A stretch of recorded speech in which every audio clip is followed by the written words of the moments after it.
Chali, good to go everyone. Namaskar everybody. Good afternoon all. I welcome you all on the behalf of StudyIQ IS. My name is Pritesh Maturkar. I am the senior faculty of Geography, Environment and Ecology in StudyIQ IS. Ladies and gentlemen, side by side, I'm also your tour guide because the person whom all of you are seeing right now on your screen, I have been to 49 countries and I have traveled across 4 continents of the world per se. So for me, geography is not only my profession but also my passion. So I welcome you all to a very great adventure, to a marvelous journey termed as Geography Through Maps version 2.0. 2.0 meaning that now I will be updating you heavily with respect to concepts because mapping without application is of no use. Then we'll be also updating our knowledge with current affairs because current affairs are very important. And lastly, number third, whatever I'll be explaining you through the board. So I'll be drawing some outlines, I'll be giving some diagrammatic explanations. All of that will be readily available to each and every one of you on my Telegram handle, CSC with PM, just as it is after the lecture. So I welcome you all. Good afternoon all. Ayush sir, okay, Kanwar ma'am, Sonu sir, Anshuman sir. So all of you are now becoming my daily kind of worshippers. So thank you for joining me. And please spread the word to your friends. Please share this video with your friends too, so that together we can achieve this dream that yes, one day you are having your own atlas. Okay, good noon from Pakistan. Oh my God. चलो सरहद पार से भी लोग जुड़ रहे हैं. Good enough. So good afternoon, sir. I hope that you benefit from whatever I'm teaching you. Okay. Akshay ji, good afternoon. So in today's lecture, I'll be focusing on one very important latitude which is very much in news right now because this is from where, mind you, UPSC is continuously framing current affairs. Past 3 years, you are having 3 questions in prelims simultaneously. I'm not bluffing, guys. If you pick up the past 3 years papers of prelims, this year direct question, which lake is basically Tropic of Capricorn passing through. Last year you were having basically the discussions of the Congo basin, and before that year you were having with respect to the tropical cyclones. So 3 years simultaneously the same kind of location was asked. So please focus on today's lecture. So today we'll be discussing a very important latitude. The name of this latitude is referred to as 23 and half degrees south. We call it as the Tropic of Capricorn. Okay. So before I move ahead, again, I will just like to elaborate you all the conceptual clarity with regards to this latitude. So let's begin. Those who are joining me live right now, please feel free to comment whether you are clearly able to hear me and see me. So if my voice is reaching at your end properly, please everybody comment C for clear so that I can get a thumbs up from your end and we can move ahead. Chalo. So now we are discussing a latitude called as the Tropic of Cancer. Sorry, my bad. We are discussing Tropic of Capricorn. Tropic of Cancer we did discuss yesterday. This is 23 and half degrees south. Now, when I'm discussing Tropic of Capricorn, again the same kind of outlay. So let's say this is our Earth out here. We know that the Earth's axial tilt is approximately 23 and half degrees. Let's say this is our equator. So these two tropics, 23 and half degrees north and 23 and half degrees south, they denote the maximum migration, or they denote the locations where the sun's declination falls 90 degree at max. Beyond this, the sun's rays will not fall on Earth at 90 degree. So this is Tropic of Cancer, this is Tropic of Capricorn. So in this diagram, you must be wondering, sir, how come the sun's rays are falling perpendicular over here? So guys, please understand, when I'm talking about the sun's declination, so we'll have to factor in the rotation of Earth around the sun. So this is 21st of June, we call it as summer solstice, when the northern pole faces the sun directly. This is basically 21st or 22nd of December when the southern pole faces the sun directly. So to understand the maximum extremities, we need to do a side-by-side analysis of 21st of June and 21st of December. So let us try to do that also. So now in the center, I'm facing the sun. Let's say this is our sun. On this end here, the North Pole is facing the sun, and over here, let's say that the South Pole is facing the sun. Here, the North Pole is facing away. Over here, the South Pole is facing away, right? And over here, the North Pole is facing towards the sun. So towards the sun, meaning that this day will be referred to as 21st of June. So I can now clear cut say that if I'm talking about this is 0-degree equator, but naturally you will be having perpendicular insolation. This will be the location where the sun's rays are falling perpendicularly 90-degree.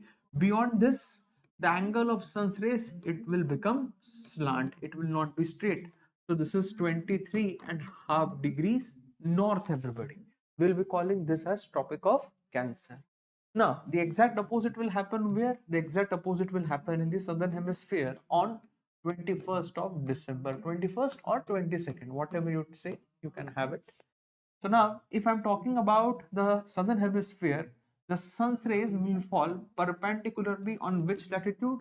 On 23.5 degrees south.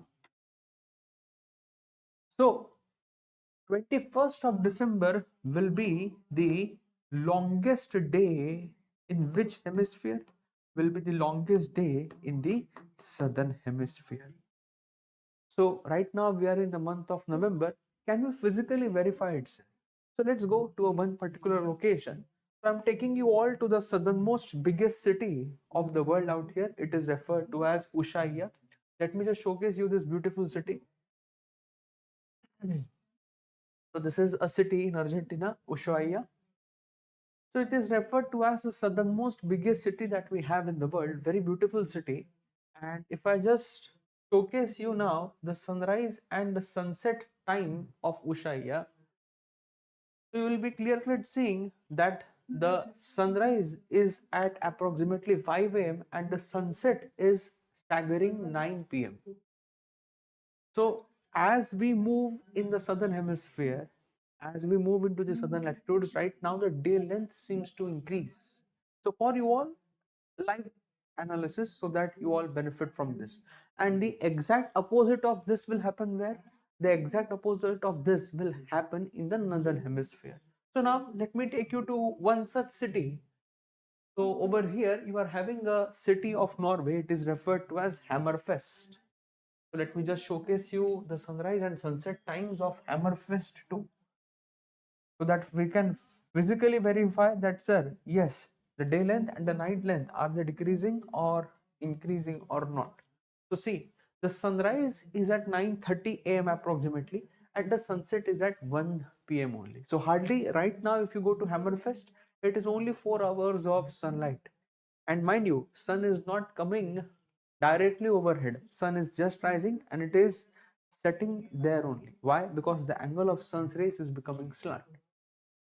So make sure that you understand and appreciate this, that the tropical regions and the equatorial regions, ladies and gentlemen, this is where we'll be having brunt of the insolation. Beyond this, the sun's rays will never fall perpendicularly.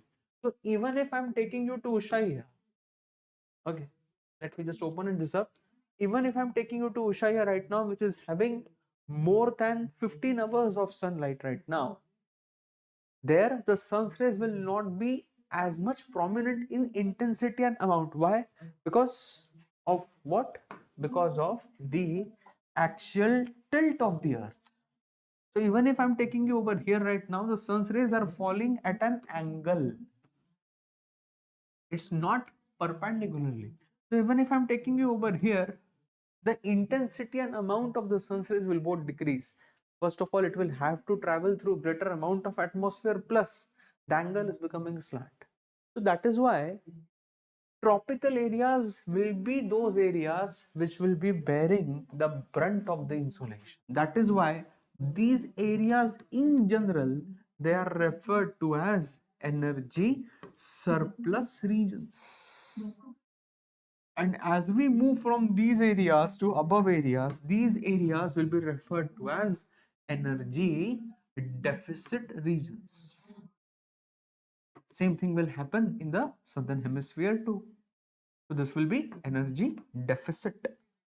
So mind you, where I'm talking about energy surplus, but naturally the tropical areas.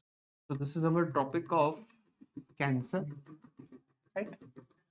So these particular areas will be the harbinger of biodiversity on our planet.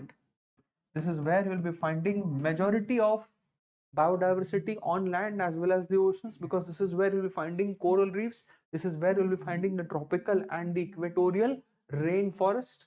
And as we move away from here, basically the biodiversity will start decreasing.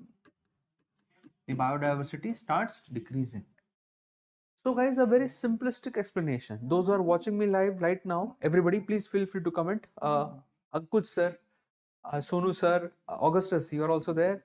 Anshuman ji, Kanwar ma'am, Ayush ji, and who is there? Yes, uh, Sanaullah Shrigiri. So a very important concept. As we move from the tropical areas towards the polar areas, biodiversity is decreasing. So now if we are witnessing climate change, if we are going through global warming, but naturally which areas of the earth will be worst affected? Energy surplus or energy deficit? Mind you, here the biodiversity is less. Mind you, over here, basically, if the ecosystem crumbles, there are not enough species to take over. Here, if I'm taking you to the rainforest of, let's say, Amazon, or if I'm taking you to, let's say, a national park of India, let's assume a very hypothetical scenario that already cheetahs are not more existent in India. They have been brought up from Africa. Let's say leopards go extinct in India, but to replace leopards, we do have tigers, right? But if I'm taking you to the North Pole now, so in the North Pole, you are having only one apex predator on land, that is polar bear, the largest and the fattest predator on land, not on earth. It is, of course, the largest animal on land, the largest mammal on land is the blue whale. Sorry, on earth is the blue whale, but on land, the fattest and the largest predator is the white polar bear. So if white polar bear goes extinct, the entire ecosystem below will crumble, right? So over here, climate change can have very disastrous consequences. Once you cross the tropical areas and you enter into the above latitudes, climate change has the propensity to completely alter the ecosystems, to completely alter the energy flow inside the ecosystems. We refer to it as the ecology. So that is why now, when we are basically discussing about the climate change adverse consequences, sir, energy deficit may be because of melting of permafrost. No, Ayush sir, here the sun's rays are not falling with full might. That is why they are naturally energy deficit. So climate change and global warming is going to affect this region worst. So these areas will be worst areas that are affected by what? Which are affected by climate change. This is what we are going to study in the next class, when I'll be discussing the Arctic Circle and the Antarctic Circle. Why? Because here biodiversity is very less. Here the tolerance level is not that high, whereas over here the tolerance level is very good. But right now, if I'm talking about 2021, what is happening right now, guys? If I'm talking about these areas, the tropical areas out there, so can I say that in the oceans, the sea surface temperatures are increasing? Can I say that on the land you are having erratic monsoons? So monsoon is not only the property of India, it is also the property of Eastern Brazil, it is also the property of Eastern Africa, India, Southeast Asia. Monsoons are going haywire. In addition to that, if the temperatures are increasing, wildfires are becoming rampant, but naturally we are having intense heat waves. In addition to this, we will be having double whammy of which cyclones? Of tropical cyclones. So tropical cyclones known by different names in different countries. Here they are known as hurricanes. In India we call them as cyclones only. Over here we call them as Willy Willy, Bagyo, Typhoon. Different names, different countries. So tropical cyclones are now becoming more intense and frequent. In addition to this, the tropical areas today, because of increased sea surface temperature, we are having intense coral mass bleaching. Very shocking data I'm giving you guys. Today, more than 60% of the corals are permanently bleached. Permanently bleached. Bleached in the sense that they have completely turned white.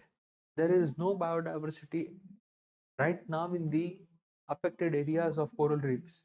The coral reef surrounding the Caribbean Sea, the coral reef surrounding Lakshadweep, Maldives, Lakshadweep and Gulf of Mannar, and both the west coast and the east coast of Australia. So today the tropical areas are having double whammy. Double whammy of what?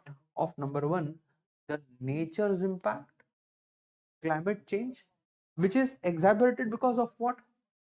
It is being increasing because of what? Because of anthropogenic activities. Now, sir, what about the anthropogenic activities? Because that is also very, very important. So let us also factor in the anthropogenic activities, and then I will explain you the political locations too. This is the only factor we saw: the monsoon crossed Tibet. I would say, see, monsoon crossing Tibet is not what that a big kind of current affair. See, monsoon crossing Tibet, like winds do cross Tibet. It is not that winds don't cross Tibet. In India, we are having a Thar desert. So the soils which you see in the Thar desert, the yellow soils, the losic soils which you see near Jaisalmer, Bikaner, Pokhran, they are brought by trade winds across Gobi Desert, the Mongolian Desert, the Taklamakam Desert of China. So winds do have the propensity to cross the Shan Mountains, the Himalayas. This year what happened is that monsoon was little bit more powerful, so we are having an excess of around hardly 6 to 10% of rainfall. So it's not that of a big deal, but yes, the orographic effect was supposed to prevent that happening, but because of increased intensity of monsoons, because of more and more low pressure depressions over Pakistan, over northwestern India, it got intensified. And just, I'm not scaring anybody, please don't get confused, I will be teaching you all of this. We had peak western disturbances too. So western disturbances meaning that low pressure depressions from Mediterranean Sea, Black Sea and Caspian Sea, they basically got amalgamated with the monsoon trough. So that is why monsoon became very powerful. The floods which you see in Punjab, Haryana, Jammu and Kashmir, that was because of this only. The monsoon winds themselves were more powerful, plus the western disturbances got amalgamated in them. So the low pressure got intensified. Getting it better? Chali, thank you for asking me such difficulties. It gives me great pleasure to basically discuss such things with you. I hope the doubt is clear now. So guys, when I'm talking about tropical areas now, number one, we are having basically climatic extremities. We have what? We have climatic extremities. But Tropic of Capricorn is one such region which is heavily exploited by humans. Heavily means as compared to Tropic of Cancer, because Tropic of Cancer has got very big deserts. This is Sahara, this is Rub al Khali. We saw it yesterday. This is basically the New Mexican desert. This is where we have Death Valley in California, so called the hottest place on earth. So the hottest place on earth award actually goes to Iranian desert called as Daste Kavir. On the surface, the highest temperature recorded is close to, you won't believe, 65 to 70 degrees Celsius in Iran, in this part. But the hottest air temperature record is basically by Death Valley of California. So the thing is, in the northern hemisphere, the population is very sparse surrounding the Tropic of Cancer region. But in the southern hemisphere, it's little bit different. What happens is, when I'm talking about Tropic of Capricorn in the southern hemisphere, so Tropic of Capricorn, it passes through South America, it passes through Africa, Again, Madagascar is a part of Africa, so I'm not talking Madagascar separately. And Tropic of Capricorn cuts Australia directly in half. So three continents it passes, it does not pass through Oceania. Now what happens is, if I'm talking about South America and Africa, guys, over here you are having world's largest swamps. Mind you, this is very, very important knowledge. Those who are seeing me right now, please comment why if you get what I'm trying to say to each and every one of you. Yes, Manu sir, good afternoon. So over here, we are having the world's largest swamp. We call it as the Panatal swamps. Panatal swamps, it is said that it is having the highest biodiversity anywhere on the planet. Guys, I'm not bluffing. You will say, sir, what are you telling us this afternoon? This is the truth. Panatal swamps do have the highest amount of biodiversity in terms of variety of species. Majority of them have not yet been discovered. So what has happened is, in the Panatal swamps, you are actually having the surrounding areas as grasslands.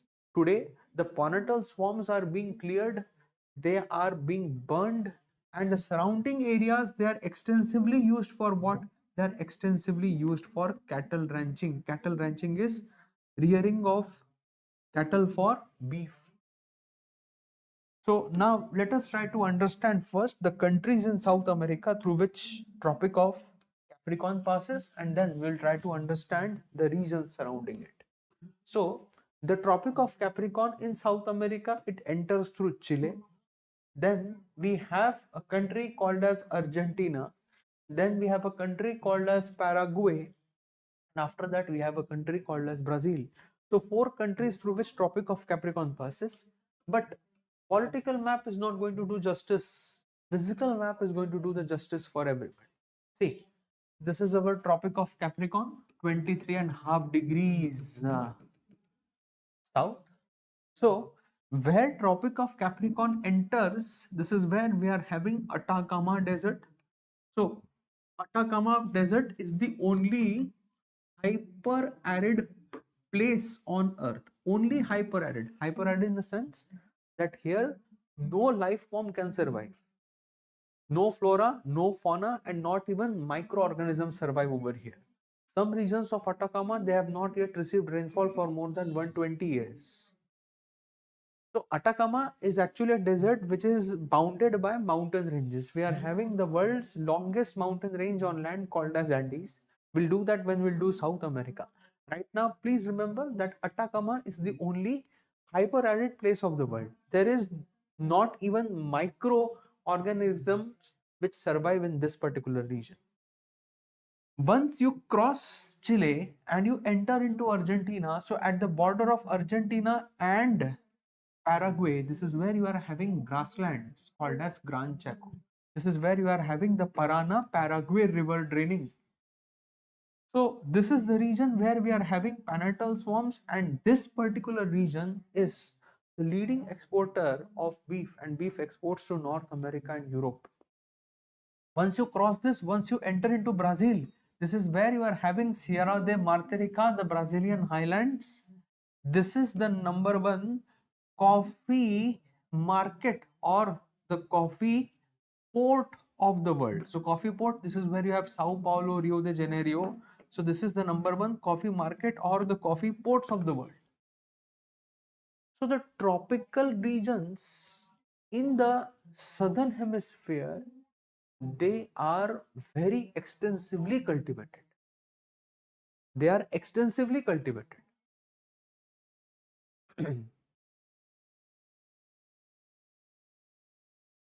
So please make sure that you understand and appreciate that if I'm taking you to South America today, the biodiversity is very much threatened. Here, Gran Chaco, Panatal swamps, the regions which are extensively cultivated for cattle ranching. So the rainforests are being cleared, the grasslands are being cleared, the swamps are being cleared.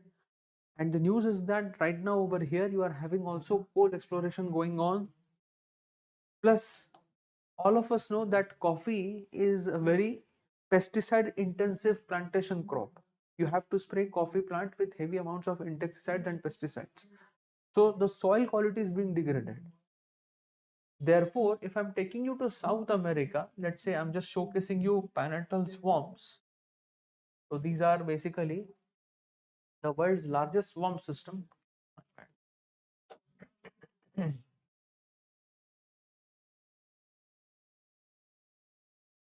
Parana Paraguay Basin. These are our pineapple swamps. And in pineapple swamps, you are now having intense amount of wildfires raging because of climate change, because of intense agricultural cropping. And pineapple swamps is where you are also having cattle ranching going on. You won't believe, guys, the entire region has been basically converted into grasslands. Here, the native vegetation has been cleared, and the native vegetation basically is replaced by a type of grass. This grass is referred to as alfalfa grass. So this alfalfa grass, it fattens the cattle very quickly.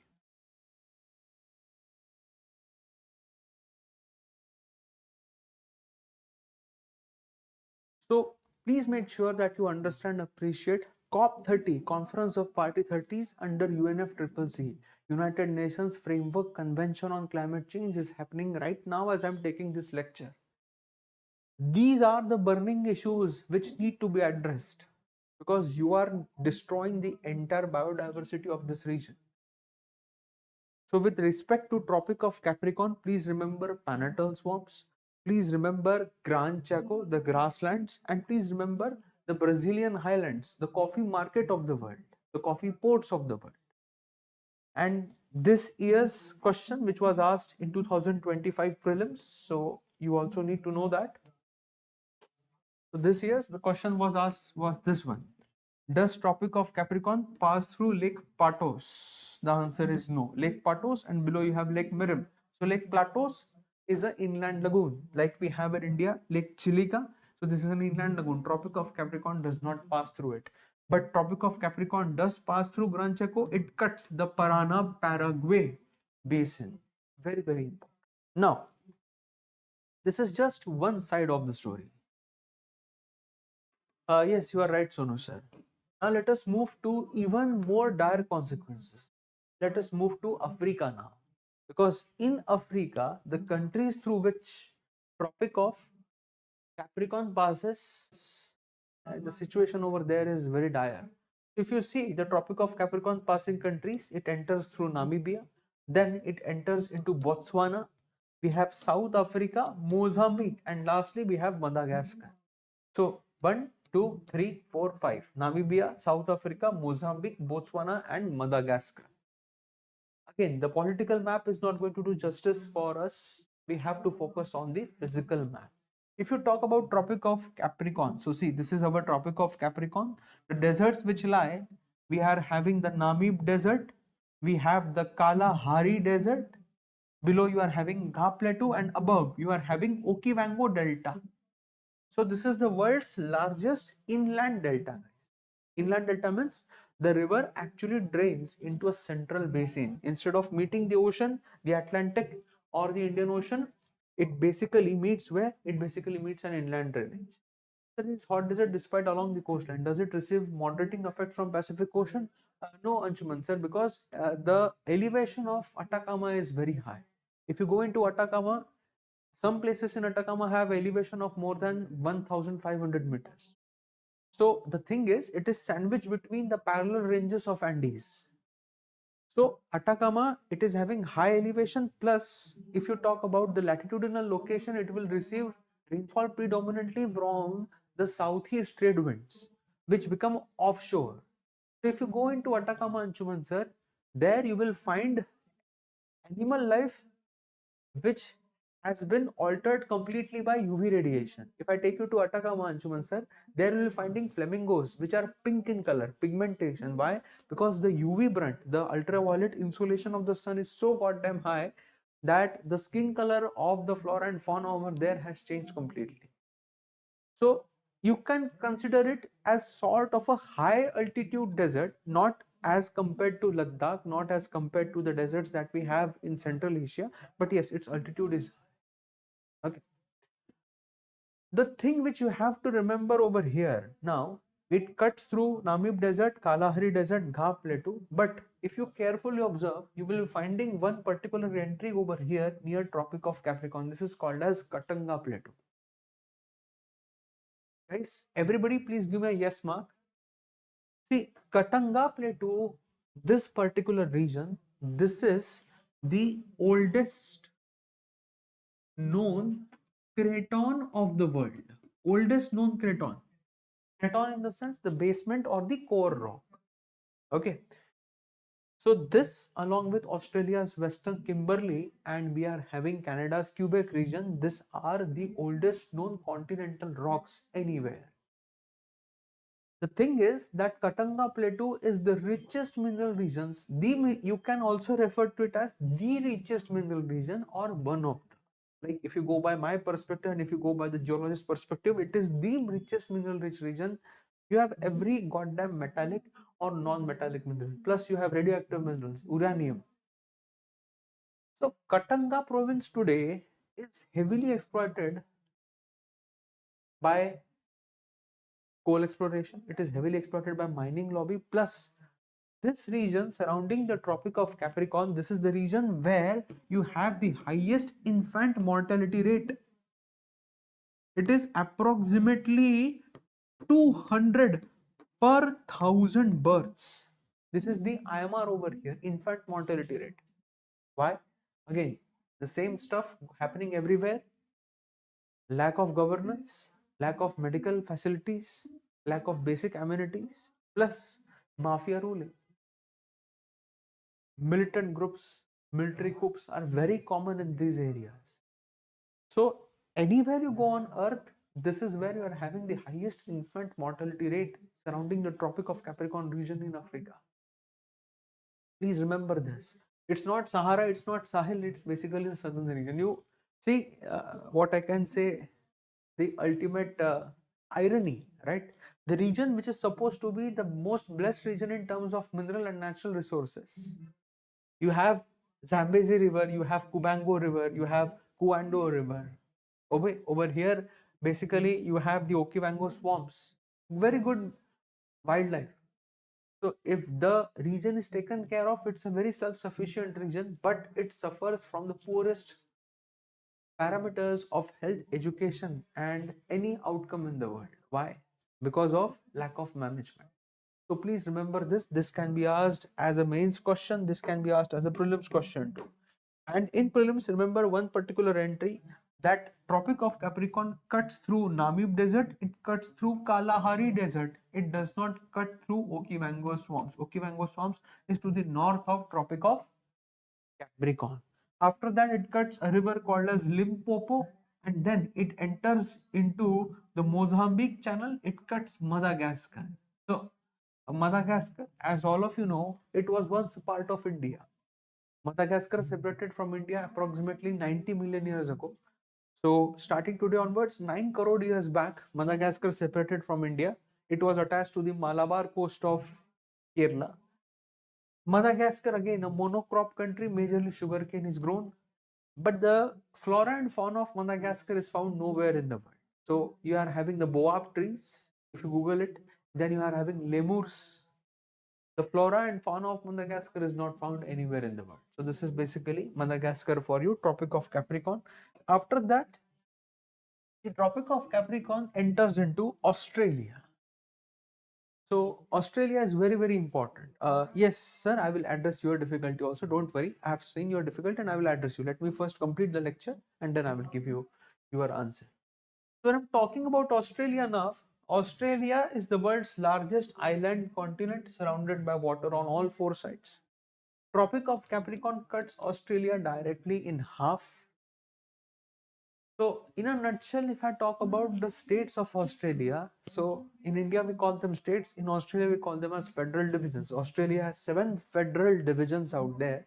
So the federal divisions of Australia have been basically decided on the basis of how the Tropic of Capricorn cuts the Australia's map. So they have taken scale and they have cut Australia basin on the basis of basically the Tropic of Capricorn passing regions out there. So when I'm talking about Australia, in Australia you have some of the world's biggest deserts, not the world's biggest, but we need to understand the deserts. So Tropic of Capricorn, it will cut through Sandy Desert, it will cut through Gibson Desert. Then below you have the Great Victorian Desert, even though it is not cutting, but still we need to remember that yes, we have Great Victorian Desert. Then in Australia, the Tropic of Capricorn cuts across McDonald Range, Simpson Desert, and then it basically enters into the eastern side. So water bodies, they are not of any consequence over here because it's all a dried area. 2/3 of Australia is a dry desert territory. Over here we are having Great Dividing Range. It will not let any winds to enter into Australia from the eastern side. So in Australia you have Gibson Desert, Sandy Desert, McDonald Range, the mountain range through which it enters, and then you are having Simpson Desert.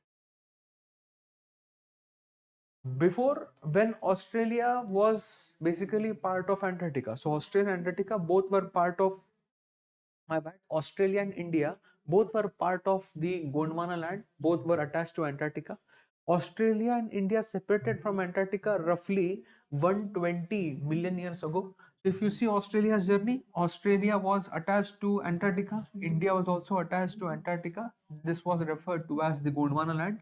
Both of them started their journey approximately 120 million years ago. So Australia came and it settled over here. So for roughly 120 million years, Australia's position has not that much altered with respect to east and west. These regions have been in the western side, these regions have been in the eastern side, whereas India, for majority of its geological history, has been a continental island. We were never part of Asia, neither we were part of any other continental landmass. We were basically a sort of island. On the contrary, Australia's vegetation, Australia's native kind of flora and fauna, they have not altered throughout its majority of present day geological history. So that is why if I'm taking you to the tropical west of Australia, this particular part. So the tropical west of Australia, it is referred to as the Western Australia, the largest state. So guys, this is where we find the direct descendants of dinosaurs. This is where we find the world's most poisonous species too. So the world's most poisonous snake, the Pacific inland taipan snake, is found over here. Plus here we have basically such animals which are majorly nocturnal. They come out at night. In the daytime the temperatures are beyond survival, and plus you are having a region called as Nullarbor Plain. Nullarbor Plain means lifeless. Here you don't find any life. Here you don't find any trees also. It's just bush. If you're having any life, the organisms are very small, very much basically in tandem to Australia's tropical regions.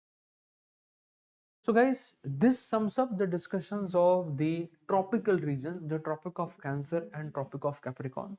Now mind you, next lecture will be very, very important because we'll be crossing this and we'll be entering into the Arctic and the Antarctic Circle. So today being Friday, now I'll be meeting you all on next Monday. Tomorrow you will be having a special session with me.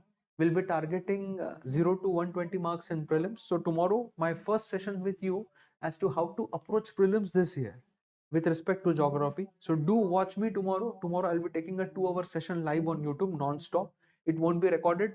You all know that I don't favor recording. I always prefer this kind of interaction where I'm able to discuss every stuff with you. So tomorrow from 1:15 to 3:15, I'll be taking a special session as to how to focus on geography questions in prelims predominantly. So do meet me tomorrow. So tomorrow and day after tomorrow, please summarize whatever I have been taught you till now. Next week, we'll be moving into the Arctic Circle, Antarctic Circle, and then we'll be starting off with Australia and Oceania. Okay. So on the behalf of StudyIQ IS, I thank each and every one of you. Please remember that whatever I have written on the board, it will be available on my Telegram handle, CSC with PM, just as it is after the lecture. And the flagship course of StudyIQ Success in Prelims has just begun. The Learners Day sale is ending on 15th of November, day after tomorrow. If you use my PM code live, you will be getting a fantastic discount. So please don't forget to use my code PM live. If you are aiming for GS Foundation courses for 2027-2028, you can still use my code PM live. Okay. So thank you everybody for joining me. Please ask me if you have any difficulties. Otherwise, give me the permission to end the lecture. Sir छोटी सी request है, कृपया हमारे लिए special एक बार room दिखा दीजिए ताकि हम सब साफ देख सके. सर बनाते हैं, एक बार रूम दिखा दीजिए. बनाते हैं, एक बार रूम दिखा. Prince sir, see, when I'm talking about this room, this is a studio. This is just one room. I cannot turn the camera out here. But Children's Day, इंसान कितना भी बड़ा हो जाए, a man is always a learner throughout his life. So it's that every day we learn something from each and every one of you. So I keep on learning from each and every one of you. You keep on learning from me. So being a child is the most native attribute which a man or a woman can carry throughout its life. If we are children throughout our life, our journey will never be boring. We will always find something which is interesting. Be inquisitive. Have an attitude which is based on sense of inquiry. That is what is needed out there. Okay. Chali. Very popular on YouTube, but it doesn't teach in much detail. That's the phenomenon of finding hard to focus on. Sir, if you are not finding one particular person good, the thing is every person has its own methodology. Every faculty, every teacher has its own pedagogy of teaching. It sometimes happens that yes, we don't go in tandem. We don't find consonance in whatever one faculty is teaching. That does not mean that the faculty is not teaching well or something. It's about basically understanding the stuff. So if you are finding this content helpful, stick with me. If you find that no, I'm going little much in detail, or you're finding difficult to focus on, you can again start from scratch. The only thing is, sir, you'll have to give time. Time ultimately will heal everything, and time ultimately will teach you everything. So it's all about getting the right frequency. Unless and until you tune in the proper frequency on the amplifier, on your frequency modulator FM, you can't catch the signal properly, right? So ultimately it's catching the frequency, it's matching up with the intensity, then only we can learn. Okay. So do we need to supplement any book along with the lectures? Absolutely not, Anshuman sir. I told you I'm just like Tata Sky, isko laga dala to life jindala. No book, just focus on whatever I'm teaching on the board.